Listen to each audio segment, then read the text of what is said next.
প্রিয় বন্ধুরা, আসসালামু আলাইকুম। আমি এখন এক বিকাশ প্রতারকের সাথে এখন কথা বলবো। বিকাশ প্রতারকে কালকে আমার অ্যাকাউন্টে 12,000 টাকা ঢুকছে। মানে এক ফ্রেন্ড আমাকে পাঠাইছে। তো টাকা আমি উড়াইও নিছি। সে আমাকে ফোন দিয়ে বলতেছে যে বিকাশের দোকানদার আমি বিকাশের দোকানদার আমার কালকে 8,000 টাকার একটা ফেস লেগে গেছে। ফেস লাগার কারণে ভাই আমি তো ভুল করে আপনার নাম্বারটা আমি অফিসে দিয়ে দিছি। আমার মানে আপনার নাম্বারটা তো অফিস থেকে বন্ধ করে দিছে। এখন আপনার নাম্বারটা কি চালু করবেন? মানে এভাবে কথা বলতেছে। আমি আগে ফোন দেই, ওনার সাথে আগে দেখি আমি যোগাযোগ করতে পারতেছি কিনা।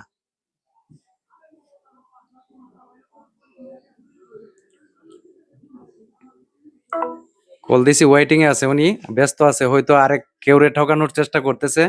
মানে কলটা ঢুকতেছে না। এই নাম্বারটা দিয়ে আমাকে এখন ফোনটা দিছে। এই যে এই নাম্বারটা দেখেন, নাম্বারটা এই নাম্বারটা দিয়ে ফোন দিছে। ফোন দিয়ে সেটা বলতেছে যে আপনার সাথে এক ম্যাডামে কথা বলবো, বললে আপনার অ্যাকাউন্টটা চালু করার জন্য যে যেই অপশন গুলা উনি বলে আপনি এটি বলবেন, বললে আপনার এটা ঠিক হয়ে যাবে।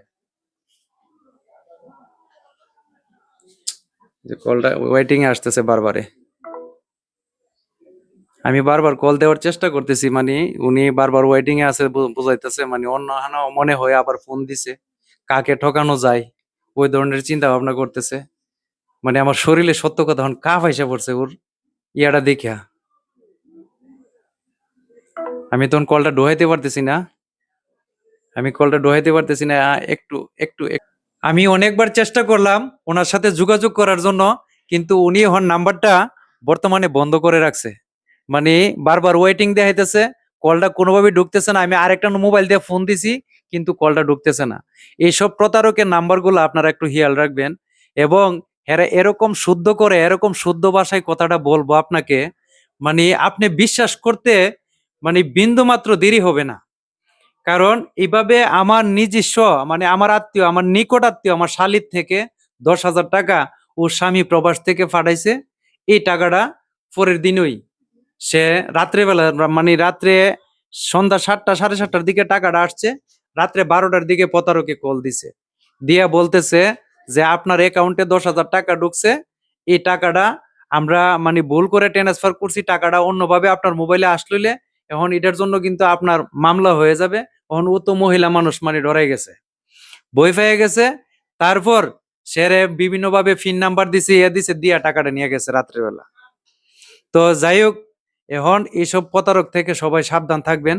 মানে আমার কি বলবো, আমার শরীরে কাঁপ এসে পড়ছে। মানে ওর লোকে যখন আমি কথা বলছি, তখন লাস্টে আমি যখন বুঝতে পারছি যে আসলে সে প্রতারক।